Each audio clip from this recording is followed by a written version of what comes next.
जय हिंद दोस्तों, आप लोगों का स्वागत है जीके जी क्लासेस में। आज आप लोग को दोस्तों 2011 से 2025 तक जितना भी हिस्ट्री में यूरोप में राष्ट्रवाद जितना भी क्वेश्चन पूछा है दोस्तों, बार बार पूछा गया प्रश्न एक ही वीडियो में हम कंप्लीट कराएंगे दोस्तों।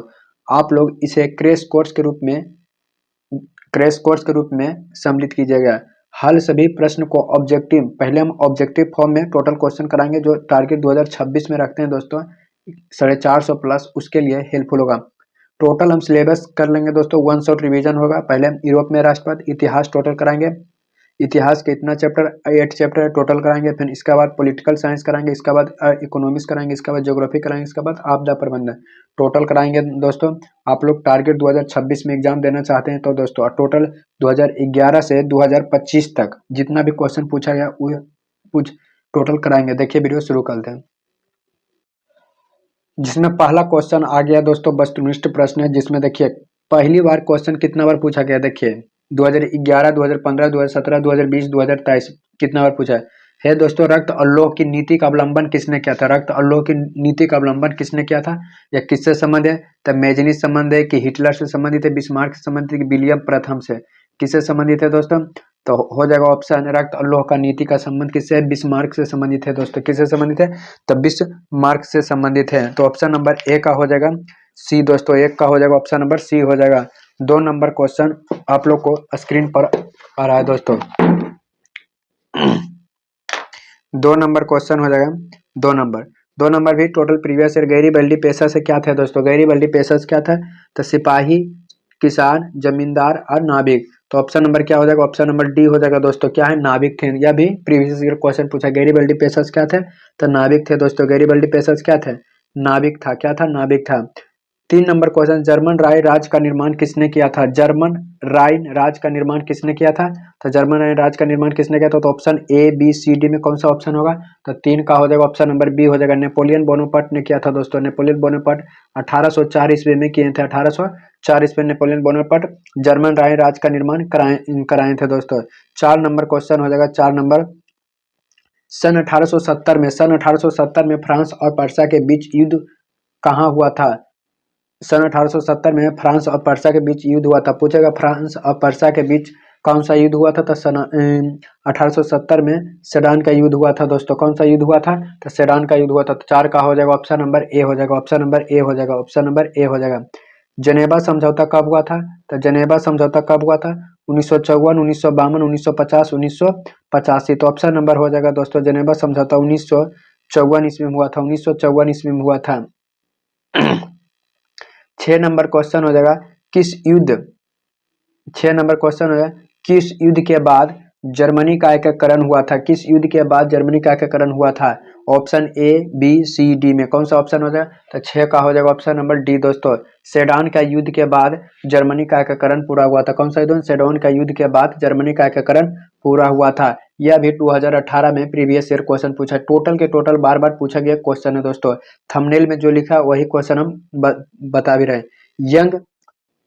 यंग इटली या यंग यूरोप की स्थापना किसने किया था? यह भी क्वेश्चन बहुत इंपॉर्टेंट है। यंग यूरोप की स्थापना किसने की?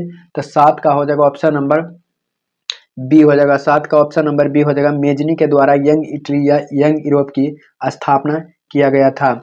8 नंबर क्वेश्चन हो जाएगा। 8 नंबर टीपू सुल्तान कहाँ के शासक थे? टीपू सुल्तान कहाँ के शासक थे? मैसूर के, शिमला के, कश्मीर के, इनमें से कोई नहीं। तो 8 का हो जाएगा ऑप्शन नंबर ए दोस्तों।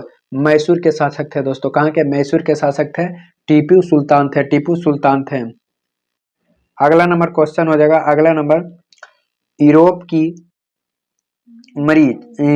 मरीज या मर्जी यूरोप की मर्जी किसे कहा जाता है? यूरोप की मर्जी किसे कहा जाता है? तो रूस को, जर्मनी के, तुर्की को, ईरान के। तो 9 का हो जाएगा ऑप्शन नंबर सी दोस्तों। ऑप्शन नंबर तुर्की को यूरोप का मर्जी कहा जाता है दोस्तों। यूरोप का मर्जी तुर्की को कहा जाता है। ब्रेकफेट की संधि कब हुई थी? तो ब्रेकफेट की संधि कब? 1864, 1866, 1870 के 1871। तो ऑप्शन नंबर डी हो जाएगा दोस्तों। ऑप्शन नंबर डी हो जाएगा। ब्रेकफेट की संधि 1871 ईस्वी में हुआ था। कब? 1871 ईस्वी में ब्रेकफेट की संधि हुई थी। 11 नंबर क्वेश्चन हो जाएगा। 11 नंबर कि वियना सम्मेलन कब हुआ था? वियना सम्मेलन कब हुआ था? तो 11 का हो जाएगा ऑप्शन नंबर 1815, 1818, 1820, 1848। तो ऑप्शन नंबर ए हो जाएगा 1815 ईस्वी में वियना सम्मेलन हुआ था। वियना सम्मेलन कब हुआ था? 1815 ईस्वी में हुआ था, 1815। 12 नंबर क्वेश्चन, काउंट कबूर को विक्टर एमिनोल में किस पद पर नियुक्त किया था? किस पद पर नियुक्त किया था? 12 का हो जाएगा ऑप्शन नंबर सी दोस्तों। 12 का ऑप्शन नंबर सी होगा, प्रधानमंत्री के पद पर काउंट कबूर को विक्टर एमिनोल ने प्रधानमंत्री का पद दिया था। कौन पद दिया था? तो प्रधानमंत्री का पद दिया था। यह भी क्वेश्चन बहुत इंपॉर्टेंट है। जर्मनी का एकीकरण का प्रमुख वस्तुकार कौन था? जर्मनी के एकीकरण का प्रमुख वस्तुकार कौन था? Mazzini, Garibaldi, Lenin, Bismarck. तो कौन था? तो 13 का हो जाएगा ऑप्शन नंबर डी हो जाएगा, बिस्मार्क था दोस्तों। क्या हो जाएगा? बिस्मार्क हो जाएगा। इटली और जर्मनी के एकीकरण का विरुद्ध निम्न में कौन था? इटली और जर्मनी के एकीकरण के विरुद्ध निम्न में कौन था? तो 14 का हो जाएगा ऑप्शन नंबर 14 का हो जाएगा ऑप्शन नंबर सी दोस्तों, ऑस्ट्रिया था। कौन था? ऑस्ट्रिया था दोस्तों। इटली और जर्मनी का एकीकरण का विरुद्ध था दोस्तों। 15 नंबर क्वेश्चन हो जाएगा। 15 नंबर, इटली का एकीकरण निम्न में से किसके साथ संबंध नहीं था? इटली के एकीकरण में निम्न में से कौन सा संबंध किसके साथ संबंध नहीं था? Bismarck, Mazzini, Cavour, Garibaldi. तो 15 का हो जाएगा ऑप्शन नंबर ए दोस्तों, बिस्मार्क का संबंध नहीं था। बिस्मार्क का संबंध नहीं था। 16 नंबर क्वेश्चन हो जाएगा, जर्मनी के एकीकरण के लिए कौन उत्तरदायी था? जर्मनी के एकीकरण के लिए कौन उत्तरदायी था? तो 16 का हो जाएगा ऑप्शन नंबर बी हो जाएगा। 16 का ऑप्शन नंबर क्या हो जाएगा दोस्तों? बी हो जाएगा, बिस्मार्क था। कौन था? बिस्मार्क। 1830 के क्रांति के बाद फ्रांस में किस प्रकार का शासन स्थापित हुआ था? 1830 को जो क्रांति के बाद हुआ था, फ्रांस में किस प्रकार का शासन स्थापित हुआ था? तो 17 का हो जाएगा ऑप्शन नंबर बी हो जाएगा, संवैधानिक राजतंत्र आया था दोस्तों, संवैधानिक राजतंत्र आया था। 18 नंबर क्वेश्चन, इटली का एकीकरण में निम्न में से किसका योगदान था? या इटली के एकीकरण का प्रमुख नायक कौन थे? तो 18 का हो जाएगा ऑप्शन नंबर क्या हो जाएगा? ऑप्शन नंबर डी हो जाएगा दोस्तों, ऑप्शन नंबर डी। विक्टर एमुनोल थे, गैरिबल्डी और मेजनी भी थे, काउंट केवल थे, इनमें से सभी थे। 19 नंबर क्वेश्चन, निम्न में से किसका योगदान से इटली का एकीकरण पूर्ण हुआ था? निम्न में से किसका योगदान से इटली का एकीकरण पूर्ण हुआ था? मेजनी, विक्टर एमुनोल, काउंट कबूर, की इनमें से सभी। तो 19 का हो जाएगा ऑप्शन नंबर डी हो जाएगा, इनमें से सभी दोस्तों, इनमें से सभी। यह क्वेश्चन रिपीट है दोस्तों। जेनेवा संधि या जेनेवा समझौता कब हुआ था? तो option A B C D में हो जाएगा ऑप्शन नंबर सी, 1954 ईस्वी में जेनेवा समझौता हुआ था दोस्तों।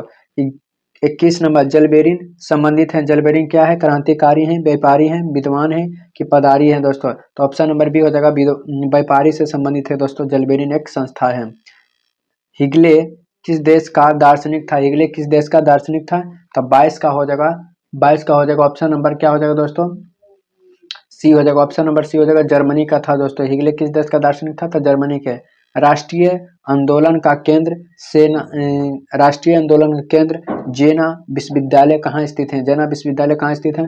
तो 23 का हो जाएगा ऑप्शन नंबर बी दोस्तों, जर्मनी में स्थित है। मेजनी का संबंध किस संगठन से था? मेजनी का संबंध किस संगठन से था? तो 24 का हो जाएगा ऑप्शन नंबर बी दोस्तों। 24 का ऑप्शन नंबर क्या हो जाएगा? बी हो जाएगा। 24 का ऑप्शन नंबर बी। मेजनी का संबंध कार्बोनारी से था। इसका स्थापना 1810 ईस्वी में किया गया था दोस्तों। किससे? 1810 ईस्वी में इसका स्थापना किया गया था। की सूत का संबंध किस देश से था? की सूत का संबंध किस देश से था? तो 25 का हो जाएगा ऑप्शन नंबर डी दोस्तों, हंगरी देश से था। किससे? हंगरी देश से। हंगरी देश की राजधानी बुडापेस्ट माना जाता है दोस्तों, बुडापेस्ट। फ्रांसिस क्रांति कब हुई थी? तो फ्रांस की क्रांति 1789 ईस्वी में हुई थी। 1789 ईस्वी में हुई थी फ्रांस की क्रांति दोस्तों। अगला नंबर 27 नंबर क्वेश्चन हो जाएगा, राष्ट्रीय आंदोलन का केंद्र जैन विश्वविद्यालय कहाँ स्थित है? तो 27 का हो जाएगा ऑप्शन नंबर बी हो जाएगा, ऑप्शन नंबर बी, जर्मनी में। निम्न में से किस सम्मेलन में जर्मनी की क्षतिपूर्ति राशि को कम कर दिया गया है? किस संधि के द्वारा दोस्तों? तो हो जाएगा 28 का हो जाएगा ऑप्शन नंबर डी हो जाएगा, ऑप्शन नंबर डी, लोसेन सम्मेलन के अंतर्गत किया गया था। वियना कांग्रेस का मुख्य उद्देश्य क्या था? वियना कांग्रेस का मुख्य उद्देश्य क्या था? गणराज्यों का पुनः स्थापित करना, लोकतंत्र में पुनः स्थापित करना, राजतंत्र में पुनः स्थापित करने में से कोई नहीं। तो 29 का हो जाएगा ऑप्शन नंबर सी दोस्तों, राजतंत्र को पुनः स्थापित करना। लुई फिलिप किस देश का शासक था? लुई फिलिप किस देश का शासक था दोस्तों? 30 नंबर का। तो लुई फिलिप किस देश का था? तो 30 का हो जाएगा ऑप्शन नंबर बी दोस्तों, फ्रांस का था, फ्रांस के। इटली का एकीकरण कब पूर्ण हुआ था? तो इटली का एकीकरण कब पूर्ण हुआ था? तो 31 का हो जाएगा ऑप्शन नंबर बी दोस्तों, ऑप्शन नंबर बी। 1871 में इटली का एकीकरण पूर्ण हुआ था। प्रथम जनेवा समझौता कब 1854 में, बहुत बार रिपीट हुआ। यूरोपियन सभ्यता का पालन किसे कहा जाता है? यूरोपीय सभ्यता का पालन यूनान को कहा जाता है दोस्तों, यूनान को कहा जाता है। किसे? यूनान को कहा जाता है। 34 नंबर क्वेश्चन हो जाएगा, 34 नंबर। निम्न में से कौन मित्र राष्ट्र के गुट में सम्मिलित नहीं था? कौन सम्मिलित नहीं था? तो 34 का हो जाएगा ऑप्शन नंबर बी, जो सम्मिलित नहीं है दोस्तों, बी जर्मनी सम्मिलित, बाकी ब्रिटेन, फ्रांस और रूस मित्र राष्ट्र के साथ सम्मिलित हैं। कौन? ब्रिटेन, फ्रांस और रूस, ब्रिटेन, फ्रांस और रूस दोस्तों, तीनों तीन सम्मिलित हैं। बेहिया मियाँ निम्न में से किस देश का अधीन था? बेहिया मियाँ निम्न में से किस देश का अधीन था? तो 35 का हो जाएगा ऑप्शन नंबर, 35 का हो जाएगा दोस्तों ऑप्शन नंबर ए हो जाएगा। 35 का ऑप्शन नंबर ए होगा, ऑस्ट्रिया हो जाएगा। पोट्सडम की घोषणा के बाद किसने आत्मसमर्पण किया था? पोट्सडम की घोषणा के बाद किसने आत्मसमर्पण किया था? तो 36 का हो जाएगा ऑप्शन नंबर बी दोस्तों, जापान ने किया था। सबसे पहले सूर्योदय जापान में होता है दोस्तों, जापान में होता है। अगला नंबर क्वेश्चन, 1871 में विलियम प्रथम कहाँ का सम्राट बना? 1871 में विलियम प्रथम कहाँ का सम्राट बना? England, Italy, Germany, Poland. कहाँ का बना था? 37 का हो जाएगा ऑप्शन नंबर सी, जर्मनी का बना। कहाँ दोस्तों? जर्मनी का बना था। सार्डिनिया का राजा कौन था? सार्डिनिया का राजा कौन था? तो 38 का हो जाएगा ऑप्शन नंबर ए दोस्तों, विक्टर एमुनुअल था, विक्टर एमुनुअल था।